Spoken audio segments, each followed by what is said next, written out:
উত্তরবঙ্গের মানুষকে মফিজ বলার ইতিহাস। উত্তরবঙ্গের মানুষকে মফিজ বলার আগে ইতিহাস পড়ুন।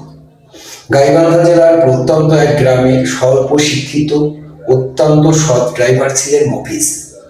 তার শেষ জীবনের সঞ্চয় এবং বাবার দেয়া সামান্য জমি বিক্রয় করে ঢাকা রুটের একটি পুরাতন বাস ক্রয় করে ঢাকা গাইবান্ধা রুটে বাসটি চালু করলেন।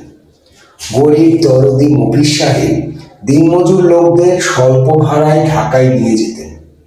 এক সময় বয়সের ভারে মফিজ সাহেব অন্য ড্রাইভার দিয়ে বাস চালানো শুরু করেন, কিন্তু দিনমজুর শ্রেণীর লোকেরা ভাড়া সাশ্রয়ের জন্য তার বাড়িতে ধর্ণা দেওয়া শুরু করল। তাদের উপকারের জন্য সাদা কাগজে মফিজ লিখে সুপারভাইজারকে দিতে বললেন এবং বাসের ছাদে নামমাত্র ভাড়ায় ঢাকা যাতায়াতের সুবিধা করে দেওয়ার ব্যবস্থা করলেন।